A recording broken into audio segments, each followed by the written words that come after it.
जेका बि जे तारीख़ी विरसे कबूतर घर जेका जनरल जान जेका 1850 में तामीर कराई। हिन में मुख़्तलिफ़ क़िस्म जा सुठे नस्ल जा कबूतर हलिया विया हुया त जीअं उन कबूतरनि खां ख़तो किताब जो कमु वरितो वेंदो हो। उन खां बाद हिन कबूतर घर जो छा हाल आहे, छा जो थिए थो, कमकार वरितो वञे थो, उन्हनि खे दाणो पाणी ॾिनो वञे थो नथो ॾिनो, उन सां उन लाइ असां सां गॾु हिकिड़ो शहरी मौजूदु आहे, उन खां पुछा कंदासीं त उन इन बाबति छा ॿुधाए थो। अंग्रेज़नि जे दौर में जॾहिं जनरल जॉन जेकब साहब हिते हुयो त ओॾी महिल इन्हनि खां पैगाम रसानी जो कमु वरितो वञो। जीअं फॉर एग्ज़ाम्पल तेज़ तरीन जेको नेटवर्क इहो ई हुयो और टेलीफोन ओॾी महिल हुया न, त हीअ कबूतर जेके उन्हनि खे पेर में उनजी चिटड़ी हिकिड़ी ॿधी छॾंदा, जेको बि पैगाम मोकिलिणो हूंदो उन्हनि खे उहो उते पुॼाईंदो हुयो। हाणे अफ़सोस जी नाक सूरत हाल इहा आहे त असांजी जेकी इंतिज़ामिया आहे, असांजी जेकी तारीख़ी इमारतूं आहिनि उनजी मालिकी नथी करे, उन्हनि जे नाले ते फंड त अचनि था, उहे ख़र्च सिर्फ़ु कागज़नि में थियनि था, ऑन द ग्राउंड कुझु बि न आहे। तव्हां ॾिसो ही कबूतर घर आहे, कबूतर घर जेको आहे पंहिंजो उनजी हेठि जेकी बिल्डिंग आहे और पंहिंजो जेके पिलर्स आहिनि उहो माना ज़बून हाली जो शिकार हुन कंहिं वक़्तु हाणे टेड़ी थी वई आहे, कंहिं वक़्तु किरी बि सघे थी। त ॻाल्हि इहा आहे त गुज़िरिश्ता साल जेको आहे पंहिंजो गुज़िरियल साल जेको आहे इन जे लाइ जेको आहे लखे रुपया ख़र्च कया विया, पर हाणे तव्हां अंदाज़ो लॻायो त इन ते लखे रुपया ख़र्च थिया आहिनि, जेकी सूरत हाल जी ॿुधाए थी। शफ़ाफ़ कमु करायो त जीअं इहे असांजी तारीख़ी इमारतूं जेकी आहिनि उहे बची सघनि ऐं करप्शन जो शिकार न थियनि, त जीअं जॾहिं ईंदड़ नस्ल अचनि त उन्हनि खे बि ख़बर पए त जेके आहिनि असांजा तारीख़ी जेकी इमारतूं या तारीख़ी असांजी छा हैसियत हुई। हीउ जेको तारीख़ी कबूतर घर आहे असांजो जेकाबाद जो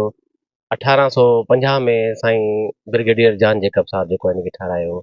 ऐं इहो वाहिद कबूतर घर आहे जंहिंसां ख़तो किताब जो कमु वरितो वेंदो हो। त ॾोरान इलाइक़नि में जिथे माण्हू पुॼी न सघंदा, ट्रांसपोर्ट हूंदी कोन हुई, इहे कबूतरनि जे थ्रू जेको मैसेजिस वेंदा, इहे ख़त पत्र वग़ैरह वेंदा। डिप्टी कमिश्नर जेकाबाद जनाब सहवान साईं साहिबु असां सां गॾु मौजूदु आहे ऐं कबूतर बाबति साईं खां पुछा कंदासीं त कबूतर घर जेको ज़बून हाली जो शिकार आहे उन बाबति छा इक़दामात थिया वञनि। जो पिजन हाउस है अल्हम्दुलिल्लाह इस वक्त है तो इंटैक्ट, उसमें कुछ बेहतरी लाने की ज़रूरत है क्योंकि कच्ची फाउंडेशंस हैं और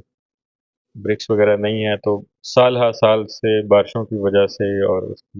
उसमें कमज़ोरी ज़रूर आई है। लेकिन आज भी टूरिस्ट आते हैं, देखते हैं, हमारे केयर टेकर जो है उसको का रिव्यू भी देते हैं, डेमो देते हैं। अनफॉर्चुनेटली विक्टोरिया टावर है या पिजन हाउस है या इस तरह के जो सकाफती असासे हैं वो कल्चर डिपार्टमेंट के अंडर आते हैं और साल हर साल से कल्चर डिपार्टमेंट ने उनकी रेनोवेशन के लिए कोई इक़दाम नहीं उठाए।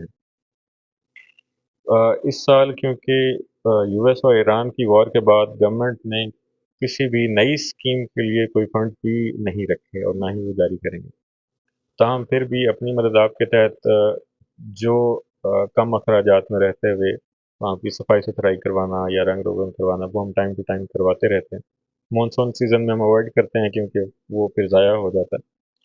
लेकिन ये बात दुरुस्त है कि कल्चर डिपार्टमेंट की तरफ से इसकी ऑनरशिप होनी चाहिए। बहुत सी ऐसी चीज़ें हैं जो कल्चर डिपार्टमेंट के इकदाम के बगैर भी अपनी मदद आपके तहत, कम्युनिटी की सपोर्ट के तहत या एनजीओज़ की सपोर्ट के तहत भी हम करते हैं। तो यही कोशिश होगी कि जब तक कोई स्पेसिफिक स्कीम नहीं भी आती तो तब तक बीइंग द डिप्टी कमिश्नर हम स्टेक होल्डर्स को,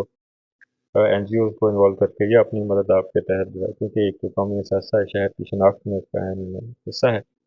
तो इसके लिए इक़दाम किए जाएँ। जेका तारीख़ी विरसो आहे कबूतर घर जनरल जान जेकब जे तरफ़ां तयारु करायो वियो हुयो, जंहिंखां ख़तो किताब जो कमु वरितो वेंदो हो, हाणे पंहिंजे ज़बून हाली जो शिकार आहे। कैमरा टीम सां गॾु शफ़क़त खोसो, WTN जेकाबाद।